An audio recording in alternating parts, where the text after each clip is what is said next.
Good morning students. बेटा हमारा lesson चल रहा है ज्योग्राफी का थर्ड, अवर चेंजिंग अर्थ। इसमें हमने पिछली बार पढ़ा था major landforms, work of river चल रहा था अपना। इसमें आगे देखिए, as the river enters the plain. तो आपने पढ़ा था कि नदियाँ जब बहती है ऊपर से नीचे गिरती है तो क्या बन जाता है? जलप्रपात, झरने। इसी क्रम में आगे देखिए, as the river enters the planes.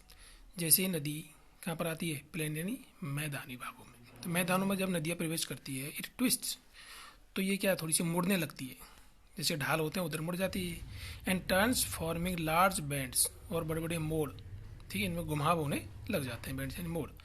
Known as the meanders, तो क्या बोलते हैं? घुमाव या मोड़। जो नदी होती है वो लहरने लग जाती है, इधर उधर घूमती है, तो वो क्या होते हैं? मोड़ बोलते हैं, meanders. Due to continuous erosion, और लगातार अपर्दन चलता रहता है। अपन ने पढ़ा था अपर्दन क्या होता है? मिट्टी का कटाव चलता रहता है, नदी बहती रहती है तो। इरोजन एंड डिपोजिशन, और जमाव होता रहता है along the sides of the meanders. क्या है मेंडर्स? मीन्स जो भी किनारे हैं, घुमाव मोड़ है, उन पर ये जमाती रहती है मिट्टी को, जो बहाकर लाती है, तो वो जो घुमाव होते हैं मोड़, उन पर जमती रहती है मिट्टी। The ends of the meander loop, और जो अंतिम छोर होता है किनारों का, उन पर कम क्लोजर, तो वो क्या धीरे धीरे धीरे धीरे जमाव से नज़दीक आते जाते हैं। वो जो किनारे घुमाव है, जो भी लूप है, घुमाव है, वो भरते जाते हैं उनकी मिट्टी के जमाव से क्लोजर, और वो नज़दीक आते जाते हैं, एंड क्लोजर, और नज़दीक हो जाते हैं वो। In due course of time, और समय के साथ, लंबे समय के बाद, course of time, the meander loop cut off, जो वो घुमाव होते हैं meander loop cut off from the river, वो नदी से अलग हो जाते हैं। एंड फॉर्म्स एक कट ऑफ लेक, और वो अलग से एक छोटी सी झील बन जाती है, cut off lake. Also called an oxbow lake, जैसे कि पिक्चर में दिखाया गया है, ऑक्सबो लेक, अलग से जो मोड़ था, घुमाव था, वो कट गया, दूर हो गया, और उसकी एक झील बन गई, और उस झील का एक नाम दे दिया ऑक्सबो लेक।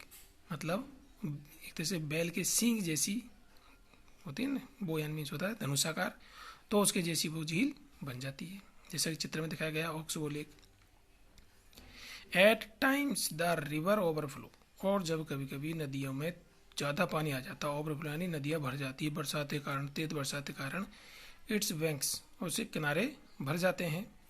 दिस लीड्स, और आगे चलकर फिर ये क्या होता है? टू द फ्लडिंग, बाढ़ की संभावना बढ़ जाती है, बाढ़ आ जाती है, जब नदियों में पानी ज़्यादा आ जाता है तो आगे चलकर ये बाढ़ बन जाती है। ऑफ द नेबरिंग एरिया, और आसपास के क्षेत्रों में पानी भर जाता है। नेबरिंग मीन्स आसपास के एरिया में, क्षेत्र में पानी भर जाता है दूर तक।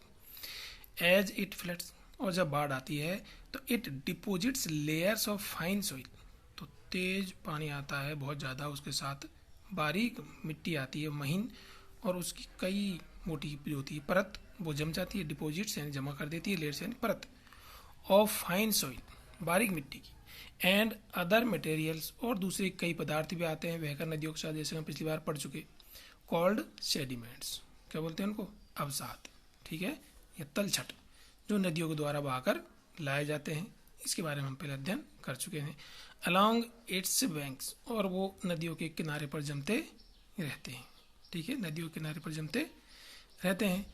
This leads to the formation of a flat fertile flood plain, और इससे आगे चलकर ये जो मिट्टी जमती है तो ये क्या बनाती है? फॉर्मेशन ऑफ ए फ्लैट यानी समतल, फर्टाइल यानी उपजाऊ, और फ्लड प्लेन यानी बाढ़ से निर्मित मैदान, और ये उपजाऊ मैदान बन जाते हैं। जो मिट्टी बहाकर लाई जाती है, जलोढ़ मिट्टी होती है, और वो वहाँ पर जम जाती है दूर के क्षेत्रों में, जब तेज बहाव आता है, और वो एक मैदान बन जाता है उपजाऊ। द रेज्ड बैंक्स, और जो किनारे होते हैं वो ऊंचे हो जाते हैं, रेज्ड यानी ऊंचे हो जाते हैं, बैंक्स यानी किनारे, आर कॉल्ड लेवीज, उनको क्या बोलते हैं? लेवीज यानी किनारे। As the river approach the sea, और जब नदी बहकर, अप्रोच एज यानी पहुंचती है, द सी यानी समुद्रों तक, ठीक है, the speed of the flowing water decreases, तो लंबे समय की दूरी करने के बाद नदियों की जो स्पीड होती है वो डिक्रीज यानी कम हो जाती है। एंड द, जैसे कि हम पिक्चर में देख रहे हैं, फ्लड प्लेन्स, ये पिक्चर दिखा रखी है, लेवीज, ये देखिए दूर के किनारे हैं, ये मेंडर, ये मोड़ है, और ये लूप ये बन गया। ठीक है, तो आगे देखिए, तो जब नदी चलते चलते बहुत दूरी तक महासागर और समुद्र तक पहुंचती है तो इसकी स्पीड कम हो जाती है।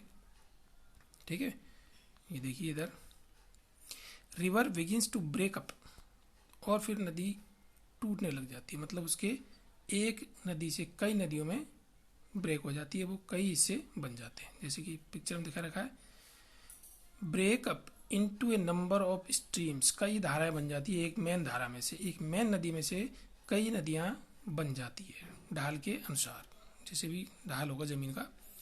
Of streams called the distributaries, इनको बोलते हैं डिस्ट्रीब्यूटरीज यानी सहायक नदियाँ। तो एक नदी में से यदि कई सारी नदियाँ बन जाएगी तो वो होगी सहायक नदियाँ। The river becomes so slow, नदी बहुत धीमी हो जाती है, that it begins to deposit its load, और ये जो अपने साथ बहाकर लाती है सामान, जो भी है अवसाद, सेडिमेंट्स, उसको जमा करने लग जाती है। धीमी हो जाएगी तो जो भी बहाकर लाएगी उसको जमा कर देगी, तेज बहाव से वो आगे बहकर चला जाता है। Each distributaries forms its own mouth, प्रत्येक जो सहायक नदी है उसका एक अपना मुहाना होता है, अपनी एक दिशा होती है। माउथ मीन्स मुंह, जिधर अपनी तरफ बहती है वो अपने हिसाब से बहती है। द कलेक्शन ऑफ सेडिमेंट्स, और जो भी सेडिमेंट्स ये बहाकर लाती है, from all the mouths form A delta, और उससे ये क्या बनाती है, डेल्टा। जो भी सेडिमेंट्स लाकर जमा करती है उससे ये डेल्टा बनाती है। ठीक है, जैसे ये दिखा रखा पिक्चर में, मेन रिवर, देखो ऊपर से मेन रिवर एक आ रही थी, फिर उसकी कई डिस्ट्रीब्यूटरीज बन गई। ठीक, और इनकी जो बीच की जो ज़मीन है वो डेल्टा के रूप में बन जाती है। ठीक है, तो जो भी ज़मीन बचती है उठी हुई उभरी हुई, डेल्टा बारे में पहले पढ़ चुके हैं, वो डेल्टा कहलाता है। ठीक बेटा, आज इतना ही, और अच्छी तरह पढ़िए, कंटिन्यू रहेगा अपना लेसन। Thank you. जो भी क्वेश्चन दिए जाएँ आप उनको पूरा करके भेजें। Thank you.